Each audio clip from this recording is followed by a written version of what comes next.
নমস্কার বন্ধুরা, মমিজ day out চ্যানেলে সবাইকে স্বাগতম জানাই। এখন বাজে বেলা 2টো।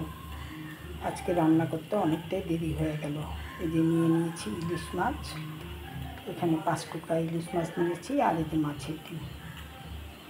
এটি আজকে আমি হালকাভাবে রান্না করব, কোনো মশলা নয়, শুধু কাঁচা লঙ্কা। মাছগুলোকে এখন আমি হলুদ লবণ দিয়ে মেখে নেব। নিয়ে নিলাম হলুদ গুঁড়া, নিয়ে নিলাম লবণ।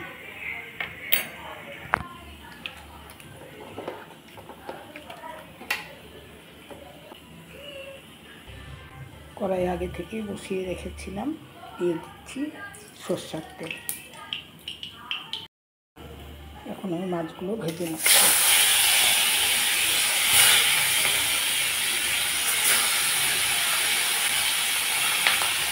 খুব কড়া করে থাকবে না, হালকা করে ভেজে নেব। মাছগুলো আর মাছের ডিমগুলো আমি ভেজে নিলাম। মাছ ভাজা তেলের উপরে দিয়ে দিচ্ছি সামান্য সরষের তেল। মাছগুলো আর মাছের ডিমগুলো আমি ভেজে নিলাম। ছেলে এখন সুস্থ হয়নি পুরোপুরিভাবে, তাই এখন ডাক্তারের পরামর্শ অনুযায়ী আমরা এইভাবেই একেবারে মশলা ছাড়াই অনেক দিন ধরে রান্না করছি।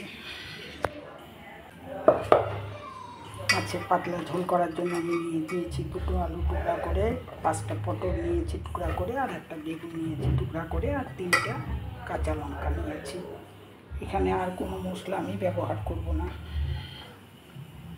ফোড়নে দিয়ে দিচ্ছি কালো জিরা।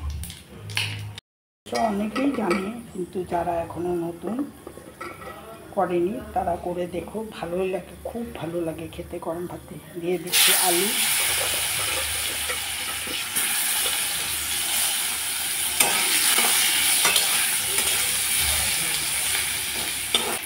আলুগুলোকে 2 মিনিটের মতো ভেজে নিলাম। এখন দিয়ে দিচ্ছি পটল আর বেগুন, দিয়ে দিচ্ছি 3টা কাঁচা লঙ্কা। এখন এই দিয়ে দিচ্ছি হলুদ গুঁড়া, তারপরে লবণ।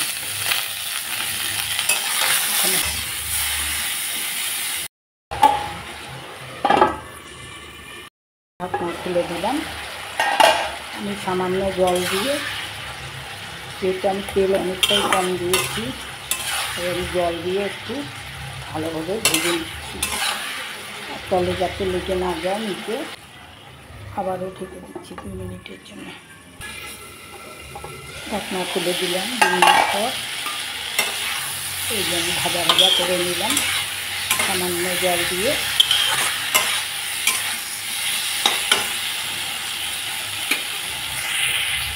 এখন দিয়ে দিচ্ছি পরিমাণ মতো জল। যেহেতু পাতলা ঝোল করবো, তাই জলটা একটু বেশি পরিমাণেই দিলাম। ছেলের শরীরটা ভালো নয় বলে না কথা বলতে ইচ্ছা করে না, তাই কোনো ভুল ত্রুটি হলে আমাকে ক্ষমা করে দিও প্লিজ। ঢাকনা খুলে দিলাম। মাছগুলো এক এক করে ঝোলে দিয়ে দিচ্ছি। ডিমগুলো দিয়ে দিচ্ছি।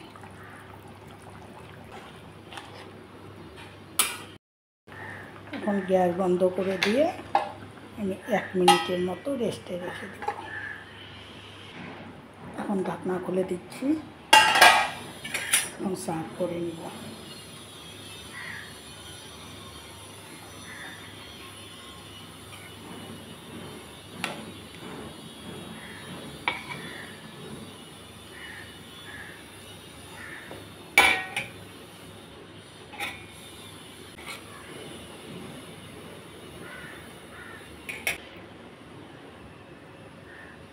এইভাবে তোমরাও বানিয়ে খেয়ে দেখো, খেতে কিন্তু দারুণ লাগে। গরম গরম ভাত আর সাথে ইলিশ মাছের পাতলা ঝোল, সেই দুর্দান্ত লাগে খেতে।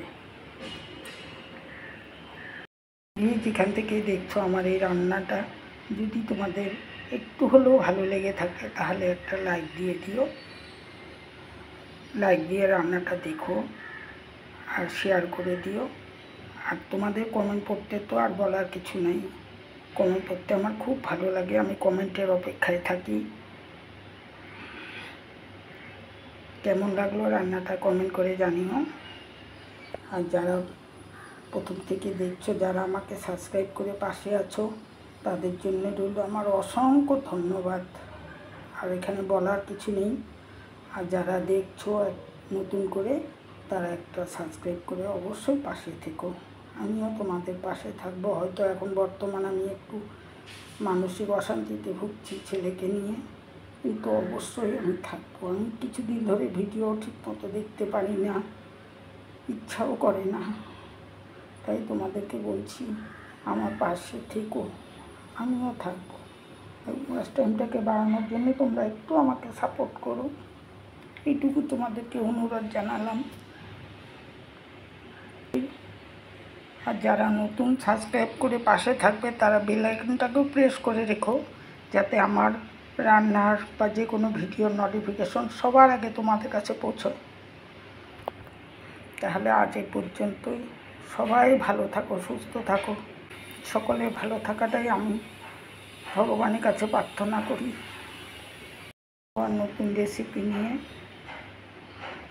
যত তাড়াতাড়ি সম্ভব তোমাদের সামনে চলে আসবো।